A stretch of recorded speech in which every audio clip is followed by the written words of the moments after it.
நிறைவாழ்வு AG சபை வழங்கும் morning மன்னாவிற்கு உங்களை அன்போடு வரவேற்கிறோம்.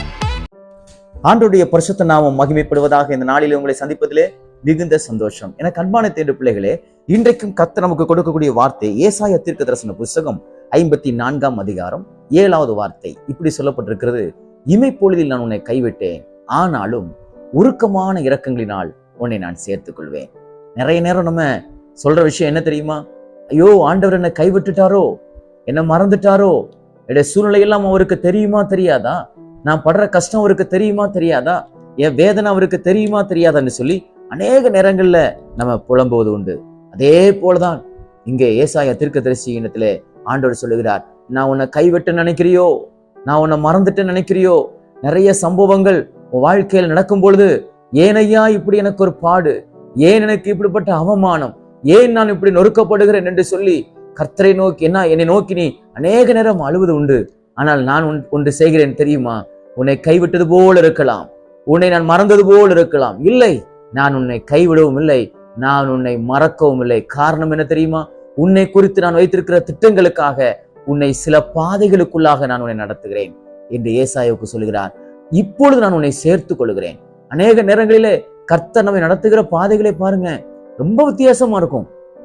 பாடு நிறைஞ்ச பாதைக்குள்ள போகும் பொழுது வாழ்க்கையை வெறுத்துரும். ஏண்டா நம்ம இருக்கிறோம், செத்துடலாம் போல் இருக்கு, எங்கேயாவது போயிடலாமா இருக்குது, வீட்டை காலி பண்ணி போயிடலாமா, இல்ல ஊரை காலி பண்ணி போயிடலாமா, இல்ல வேலையை விட்டுட்டு போயிடலாமான்னு சொல்லி நிறைய கேள்விகள் நமக்கு ஏற்படும். ஆனால் ஏசாயாவை பார்த்து கர்த்தர் சொல்லுகிறார்: இல்ல, உருக்கமான இரக்கங்களினாலே நான் உன்னை சேர்த்துக் கொள்வேன். அப்படி என்றால் என்ன அர்த்தம் தெரியுமா?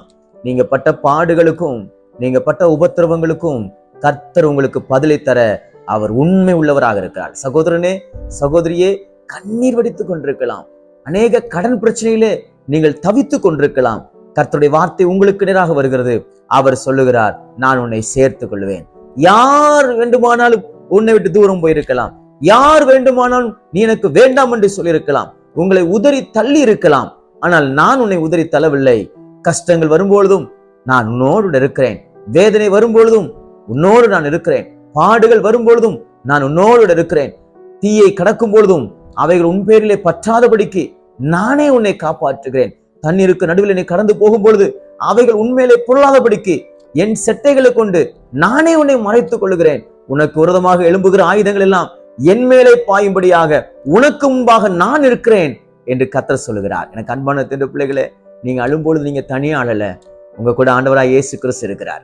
நீங்க வேதனைப்படும் பொழுது நீங்க தனியா வேதனைப்படல, கர்த்தராய் இயேசு கிறிஸ்து உங்க கூட இருக்கிறார். துன்பத்தின் நடுவில் நீங்க நடந்து போகும்போது நீங்க தனியா நடக்கல, உங்க கரங்களை வானத்தையும் பூமி உண்டாக்கின கர்த்தர் பிடித்திருக்கிறார். மறந்துட்டான்னு நினைக்காதீங்க, அவர் உங்களை மறக்கவே இல்லை.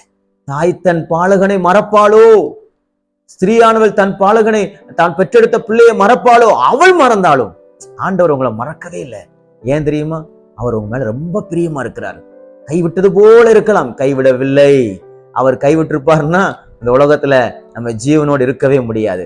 அவர் நம்மளை கைவிட்டிருப்பாருன்னா நிறைய பிரச்சனைகள் நம்மை விழுங்கிருக்கும். அவர் நம்மை கைவிட்டிருப்பாரு ஆனால் நம்முடைய அவமானங்களிலிருந்தும் நம்முடைய நிந்தையிலிருந்தும் நம்மால் எழும்பவே முடியாது. மரணம்தான் நமக்கு முடிவாக இருக்கும்.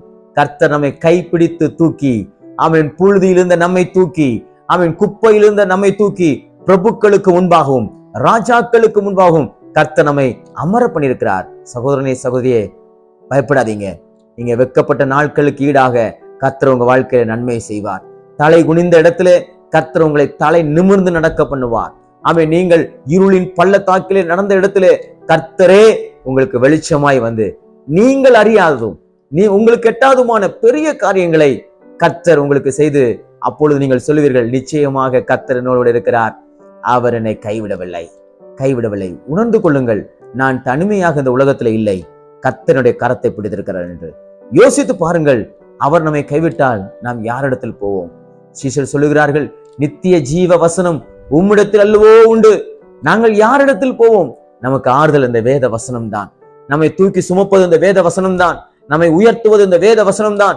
ஆண்டவர் கைவிட்டது போல உங்களுக்கு தெரியலாம், ஆனால் அவர் உங்களை கைவிடவே இல்லை. பாருங்களேன், அண்ணால பாருங்க, ஆண்டவர் கைவிட்டது போல இருந்துச்சு. அவன் ரெபேக்கால பாருங்க, ஆண்டவர் கைவிட்டது போல இருந்துச்சு. பிள்ளை தாட்சி ஆக முடியாதுங்கிற ஒரு நிலைமை போல இருந்துச்சு. ஆமென். நிறைய நேரம் கைவிட்ட போட்ட சூழ்நிலையை போல இருக்கலாம். ஆனால் கர்த்தர் சரியான நேரத்துல அன்னாளுக்கு ஒரு சாமுவேலை கொடுத்தார். கர்த்தர் பாருங்க, ஏற்ற சமயத்துல அவர் நம்முடைய கரத்தை பிடித்திருக்கிறேன் என்பதை உறுதிப்படுத்தி வெளிப்படுத்துகிறார். இதே போல கர்த்தர் உங்களுக்கும் நன்மை செய்வார். கர்த்தர் உங்களோட இருக்கிறேன் என்பதை உங்களுக்கு அவர் வெளிப்படுத்துவார். எதன் மூலமாக தெரியுமா? அற்புதங்கள் மூலமாக, அடையாளங்கள் மூலமாக, அநேக தீர்க்க தரிசனங்கள் வசனத்தின் மூலமாக உங்கள் கரத்தை அவர் பிடித்திருக்கிறார் என்பதை உங்களுக்கு வெளிச்சமாக காட்டுவார். அப்பொழுது நீங்கள் சந்தோஷப்படுவீர்கள். உங்கள் பிரச்சனை எல்லாம் மாறும். உங்கள் கண்ணீர் எல்லாம் துடைக்கப்படும். ஆண்டவர் உங்களை ஆசீர்வதித்து இந்த நாள் முழுவதும் உங்களை பாதுகாப்பாராக. God bless you. நிறைவாழ்வு ஏஜி சபை பாண்டிச்சேரி. ஜெப தேவைக்கு 9952776926 9500794949.